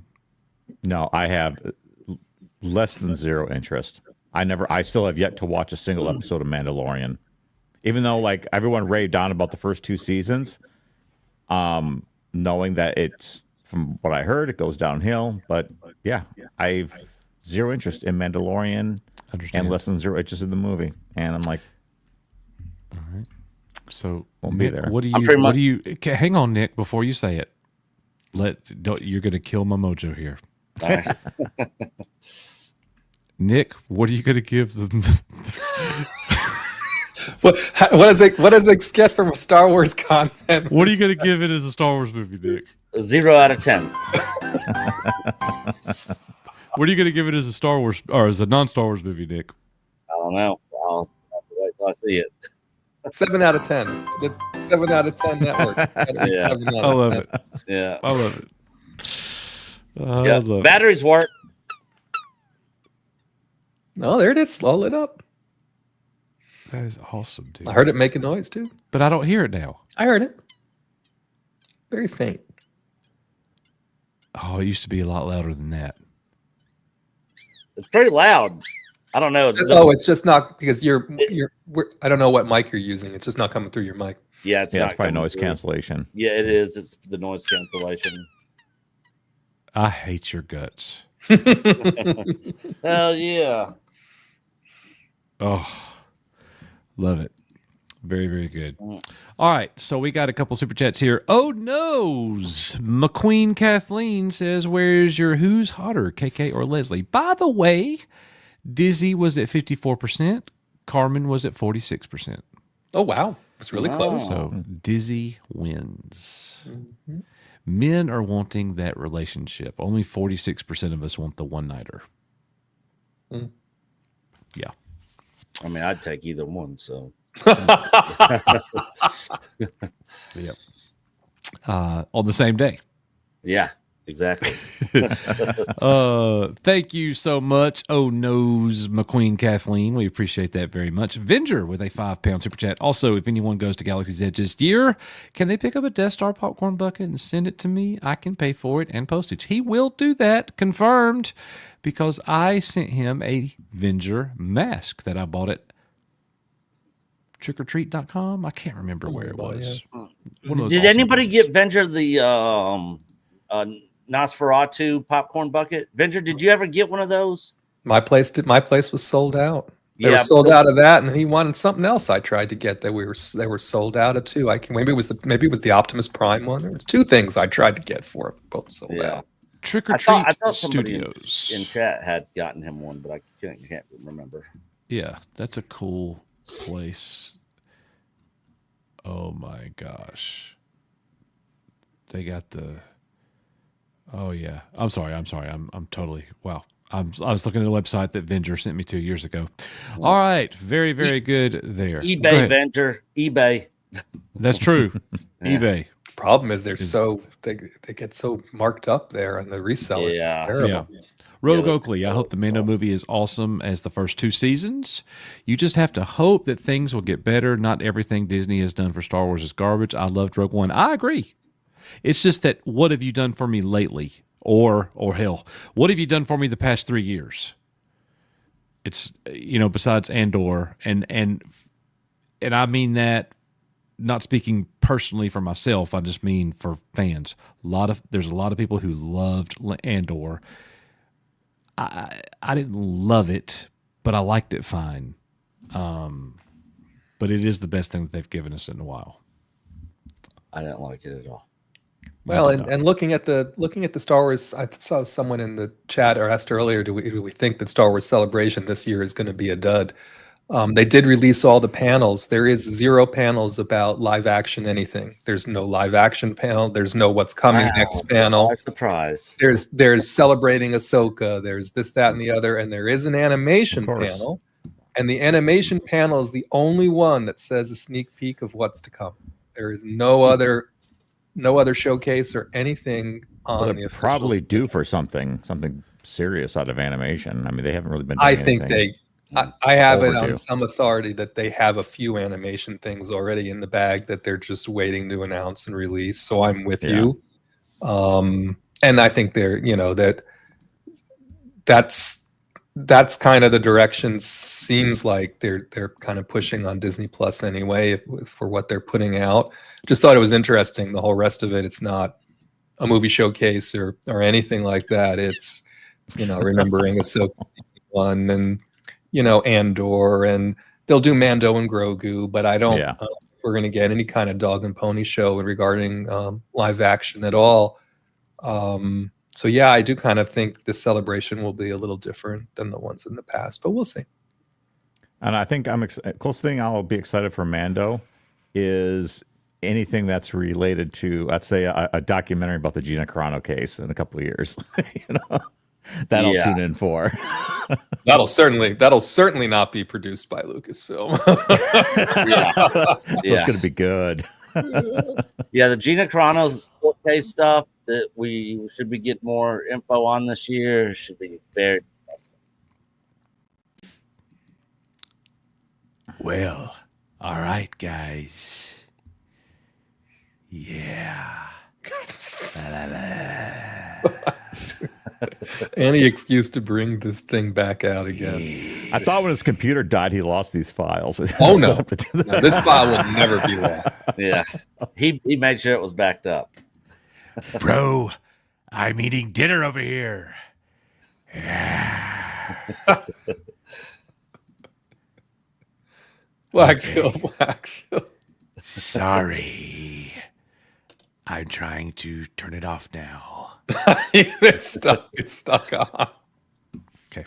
All right. Guys, thank you very, very much for being here. Nipane, tell us what you've got going on in the near future.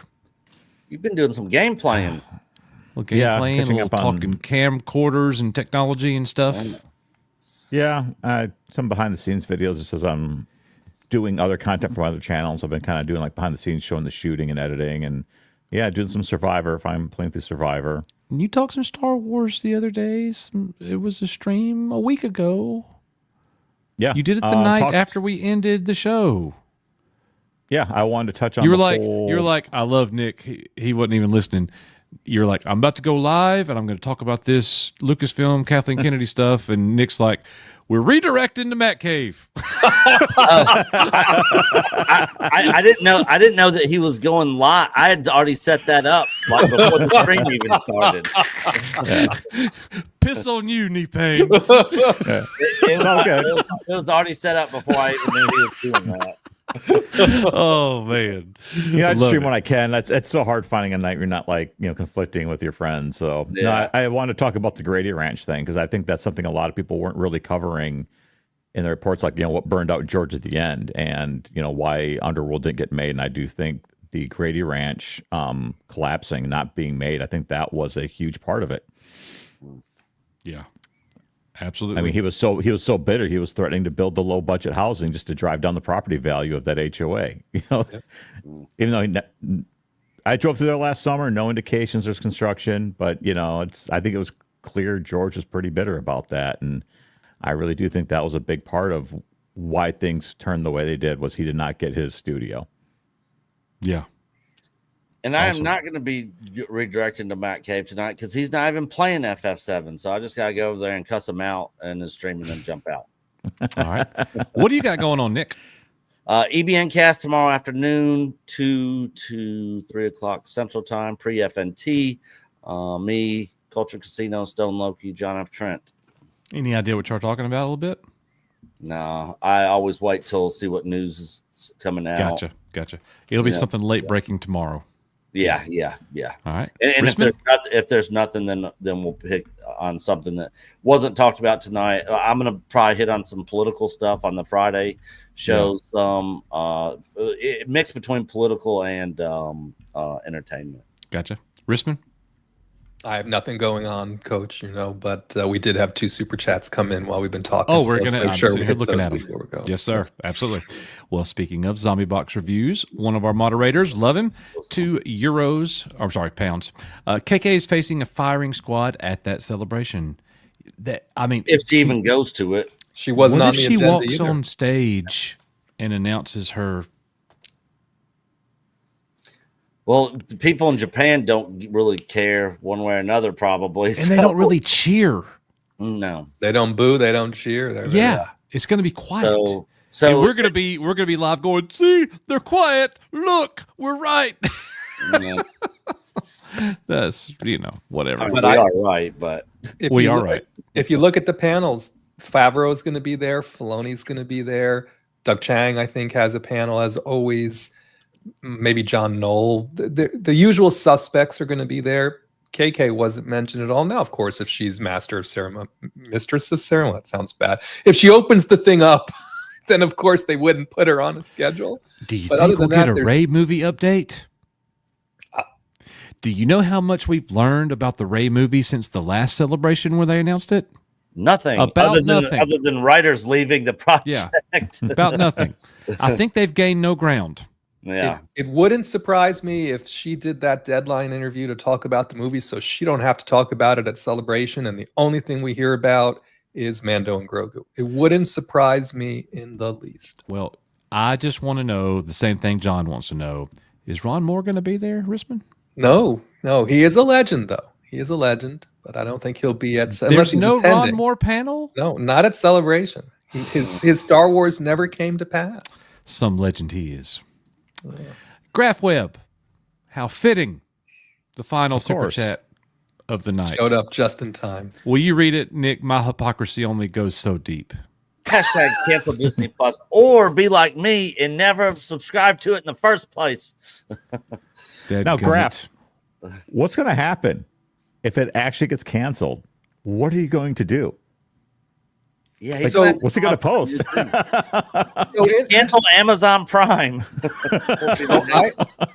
I think in true Disney style, because again, Bob Iger was very clear about this earlier today. I think they'll cancel Hulu before they cancel Disney Plus, because he was very much into there's all these tiles now and you can get everything in Disney Plus and we're making it so easy and yada yada yada. I know that Nick will approve. I, on behalf of Nick, would love to extend an invitation for Graph Webb to join us as a co-host one night. If he's interested in doing something. If you would like to come on and join us on a live stream, you don't have to have camera on, just use microphone, whatever you want to do. We would love to have you on, man. We would really love that. So if you would like to do that, please let us know. We would be happy to send you a link at your leisure, at your convenience. You can't afford me. Wow. I didn't realize people get paid for this. We should talk then. I could use You are the right. money. If you cost anything, we cannot afford you. Yeah. If you're anything above free, yeah, you would definitely be right. You are so right. I hope Coach has finally canceled his Disney Plus. Can't do it. Hang The on. mermaids. Hang on. Here. I got you. You ready?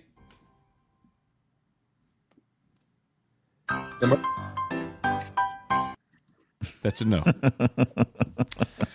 Sorry. Boom, canceled. Yep. You wish. I wish I could log in and show you my activity on. But I did watch the new Daredevil. I got one more episode to go. On purpose? Shut up. I don't think it's terrible. When's Daredevil going to be in it? Anytime soon, you think? Maybe. That's fair. I haven't watched 6. For what I understand, watched he's in it any of it. episode 6. That's fair. I haven't watched any of it, but I've heard mixed reviews on it. It's fine. It's fine. All right, guys, that is going to do it for us. We will be back tomorrow afternoon with the EBN cast with Nick and company. We'll be back next Thursday, and when Nick starts calling me in the afternoon and says, "Let's make a video," I will do it. I'm back. I'm ready whenever you I are. ain't heard from you. You're the one that's always busy. I'm always the one that's free. Yeah, I'm at home after 4:00. You know that. Yeah, but it's always like I gotta see what the family's doing. I gotta cook dinner. I gotta play disc golf. All I need you to do is to tell me what we're making a video on. I'm not going to come home and go find everything. You're doing it. Oh, you don't gotta find anything. Just let me know when you are free. I'm free. After 4:00, I'm free unless it's a Monday or a Tuesday. Okay. Those are my league nights. Okay. We're eventually going to make something, but our first video is going to be Dizzy versus Carmen. I swear. Yeah. Let's do it, dude. Dizzy versus Carmen. That's analogous to Disney coming back to the movie theater with Mando and Grogu. I think when I was 17, it was Carmen. Now that I suffer from, I'm not even going to say that. Nope. All right, everybody. We love you all. By the way, there's another super chat. Darth Maul's lower half, €5. Imagine watching the Star Wars Celebration live streams and you only hear the DA in the background shouting and booing. Yeah, yeah, because DA will be there. He won't be the only American there. Goodness. He won't be. He won't be.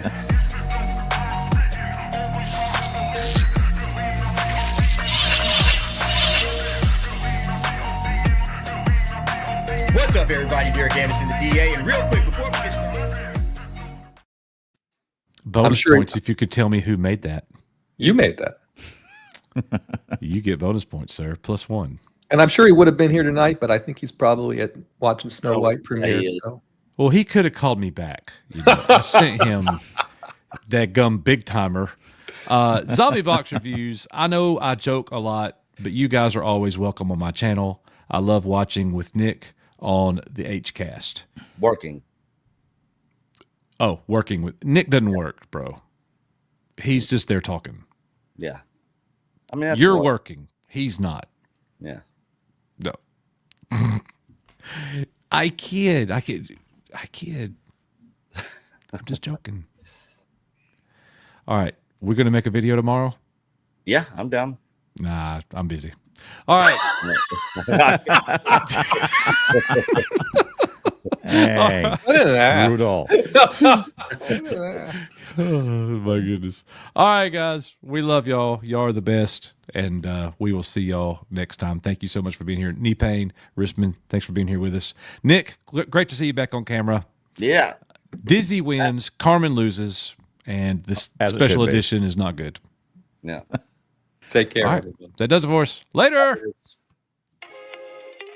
Coach and Nick from Echo Base Network, thank you so much for being here with us tonight at Echo Base TV, where community happens.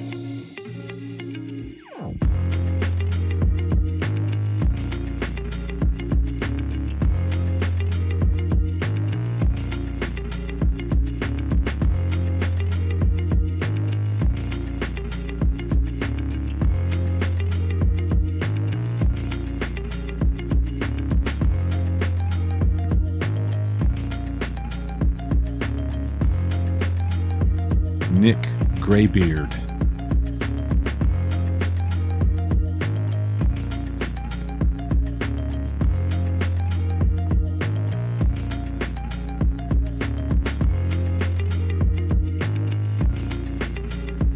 Can't believe he got Shockwave.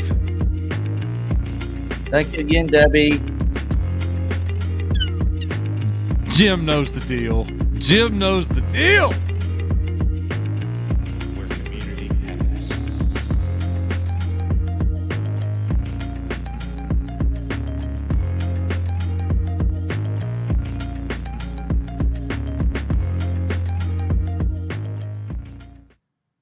You don't have to leave, but you can't stay here.